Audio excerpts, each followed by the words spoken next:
punya mikrofili.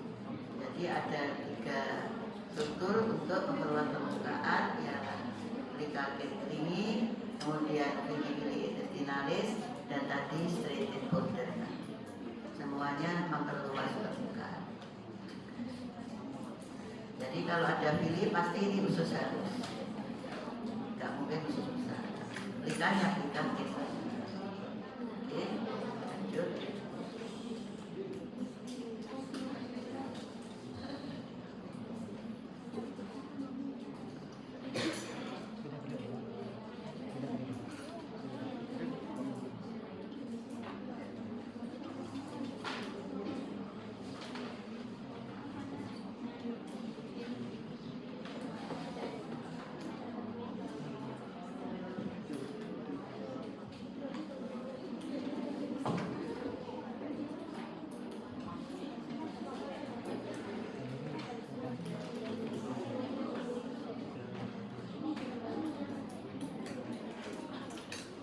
Kita lanjut pada slide berikutnya.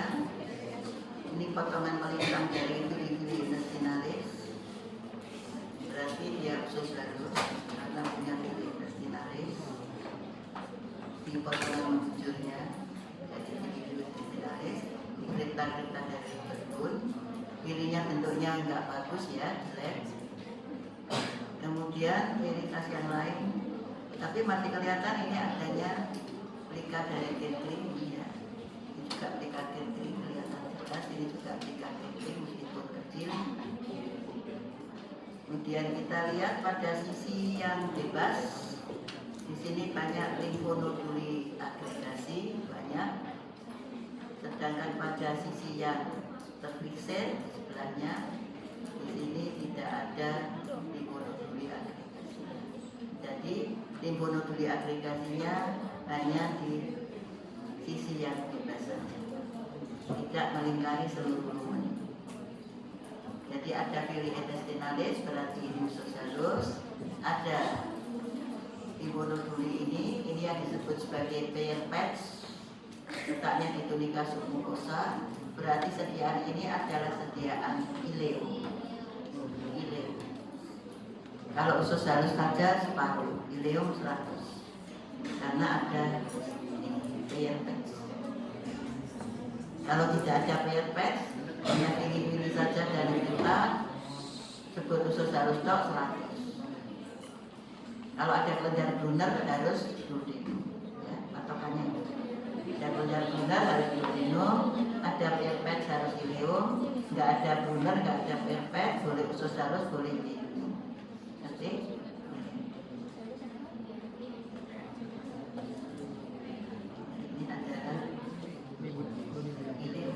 Kita lanjut sekarang yang selanjutnya. Tadi nomor 23. Sama.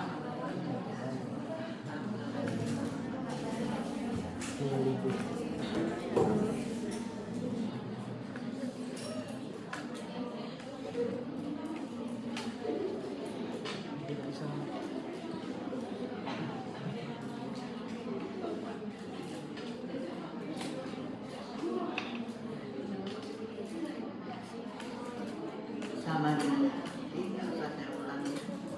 Waktunya nggak ada.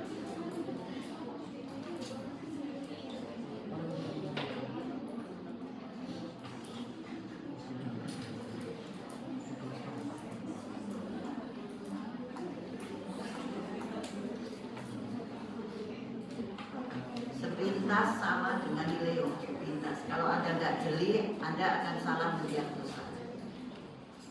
Ini bukan villi intestinalis, ini semua mendelep. Nah, tenggelam ke bawah, bukan menonjol ke atas tapi tenggelam ke bawah. Berarti ini adalah kripta dari liverpun yang bentuknya tidak bagus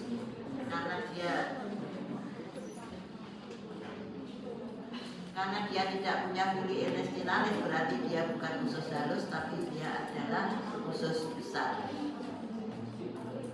Usus besar lumennya terisi oleh jaringan ikat, kemudian tidak punya muskularis mukosa, ya. Kemudian ada limfonoduli agregasi yang mengelilingi lumen, bukan hanya di ujung yang bebas saja, tapi mengelilingi seluruh lumen. Berarti ini adalah appendix vermiformis.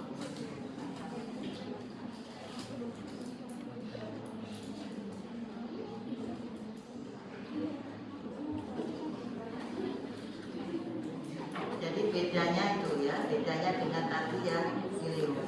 Ileum punya villi intestinalis, punya muskularis mukosa, limfonoduli agregasinya bukan di mengelilingi lumen, tapi hanya di sisi sini saja misalkan ya, di satu sisi.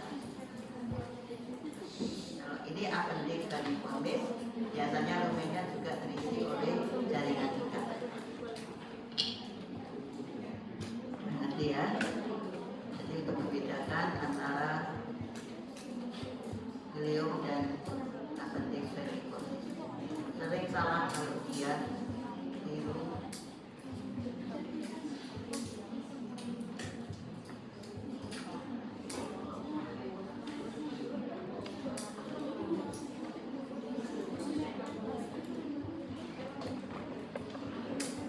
Kita lanjut sekarang preparat ini.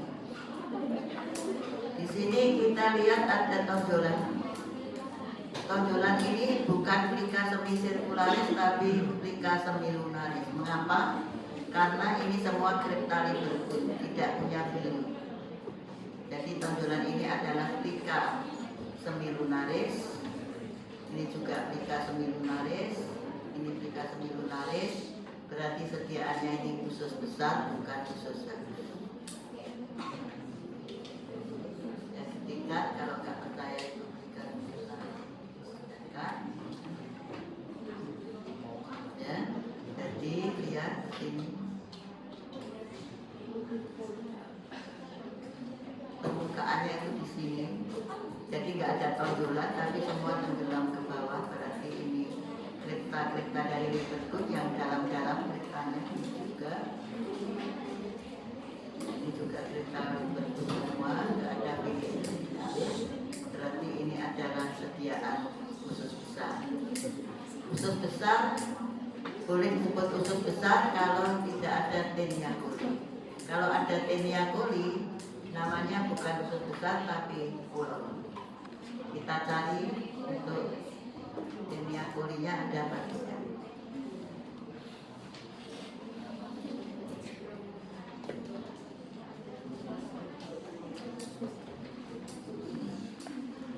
Ini ototnya tipis, makin tebal, berarti ada Taenia coli. Berarti sediaan ini adalah sediaan kolon. Kalau Anda jawab usus besar, paru, ya, karena ada Taenia coli. Jawabnya adalah kolon. Ini plika semilunaris.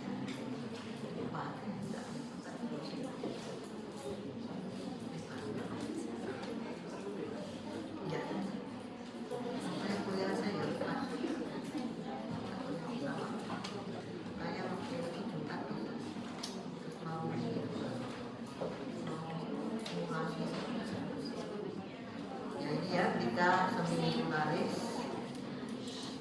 Jadi sediaan ini adalah kolon. Kolon tidak punya villi intestinalis karena dia usus besar. Yang tampak di sini semuanya kripta dari livergut saja.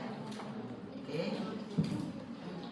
Itu ya, jadi harus bisa membedakan antara plika semisirkularis P3